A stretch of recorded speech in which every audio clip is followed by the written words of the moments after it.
So, welcome to Maine, Burlington, Maine. We have moved up here, and this is a brief glimpse of our garden and yard. So, here you see I've planted some potatoes. This is the first year I've really had beautiful potato plants. We put this shed up that we brought from New Hampshire, and this garden fencing was here before we moved in, but we've modified it a bit and added some things.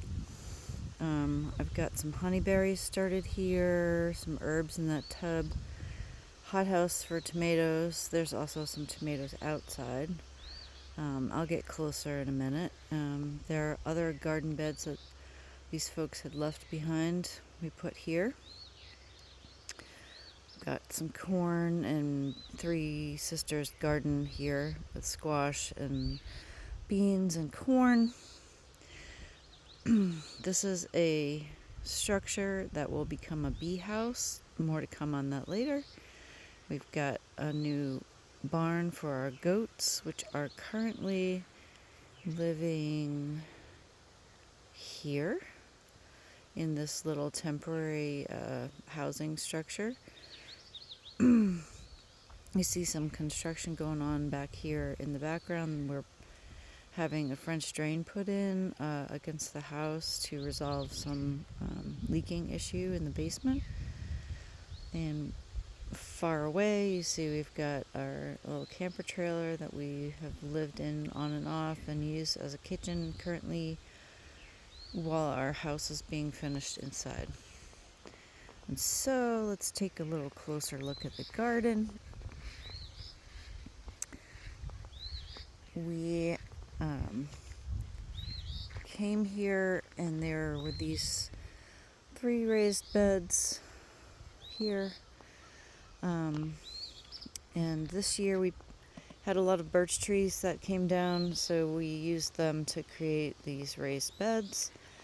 So here we have a pepper and some beans and a squash, and then cucumbers and dry beans, kale and carrots along the other side. We've got some snap peas and pea pods here, and a little micro tomato plant here that decided it needed to grow.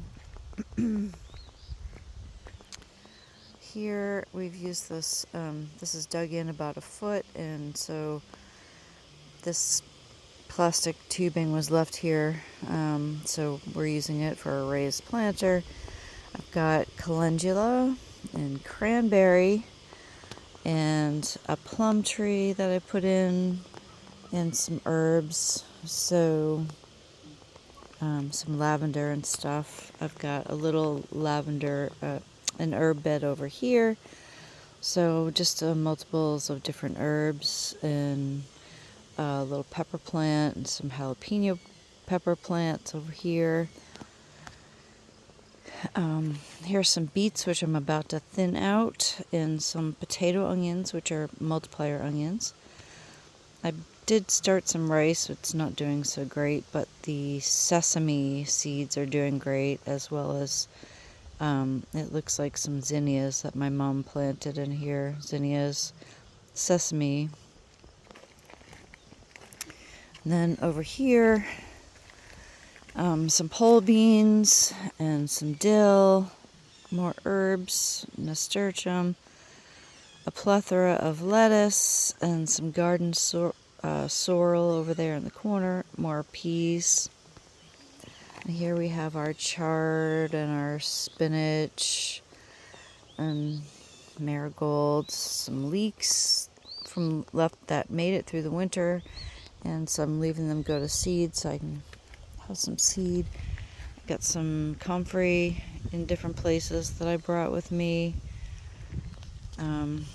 Here we have Brussels sprouts, more peas, and cucumbers, and popcorn intermixed with zinnia and buckwheat. This is buckwheat, which is really great for a green manure, and also the bees love it. And over here we have a nice zucchini plant giving me some babies and some herbs, marigolds, an imposter, and it looks like this might be the other zucchini plant there. Chamomile, which reseeded itself. I've got some thyme, more jalapenos, more calendula, and of course we have to have Tulsi.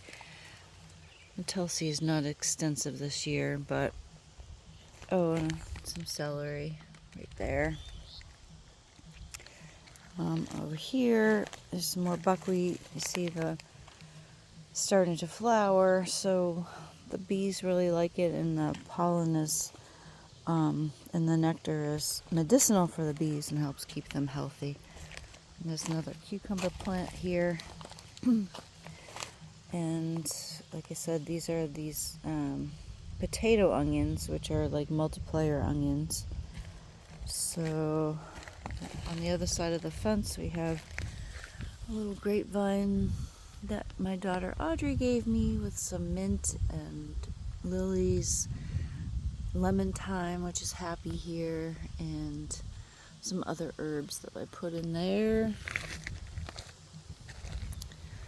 So then if we go out, you'll see, I'll just turn around here. I brought all these stepping stones with me.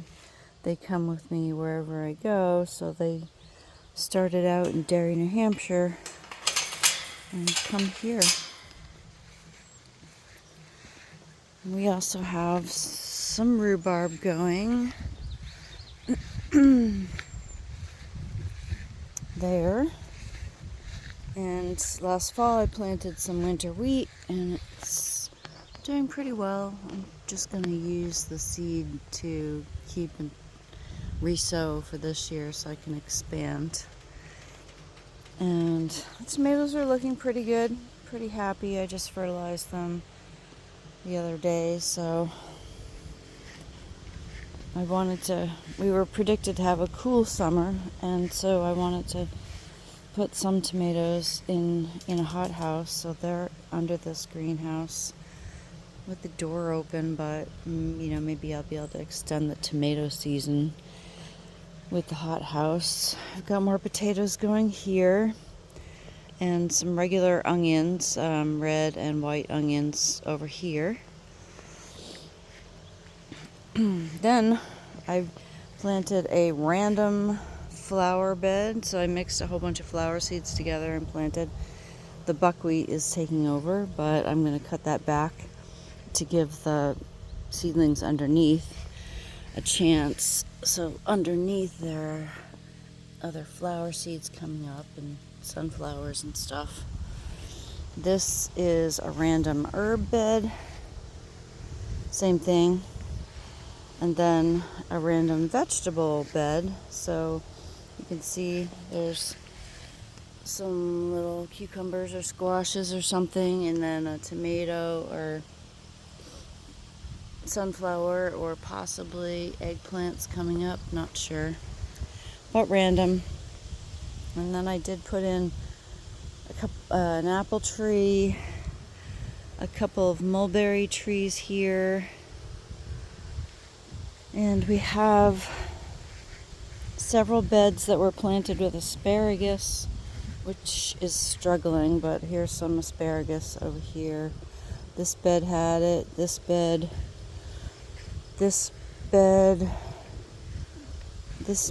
and you can see the asparagus like up there in the back, just tall and lanky looking. And this bed also has asparagus in it with wildflowers. And then we have blackberries that are blooming now. And then we have blueberries of different varieties that were here. Blueberries do well in Maine. And A couple of these bushes are not producing, but this one here is overproducing, and they're doing pretty well. And then up here, we put 4 hickory trees, shagbark hickory. So those will get big and hopefully throw some nuts in 5 to 10 years. So there's one down there, one there, and one just over here on the other side. And here we have some elderberries. And there are wild raspberries and blackberries and whatnot everywhere growing. So, and then we have way back in there, past beyond the trees on the other side, there's other fruit trees and a very large wild blueberry field. So we have berries, no problem there. Finally, we decided we were going to try to make a hay field. So over here is blocked off, which we're letting grow, and we've already made hay once, and it looks like it's about ready to do another one. We just use the weed whacker and knock it down and let it dry out and collect it. So so far we've collected 3 big bales of hay to store up for the animals, and we'll continue to do that and probably expand. That was a trial, so we'll probably expand and do some more of that in the future here. So yeah, that's it. That's the update from the old Hickory Grove garden, and we'll be putting up a name change at some point. We just haven't discovered what the name will be. Happy July!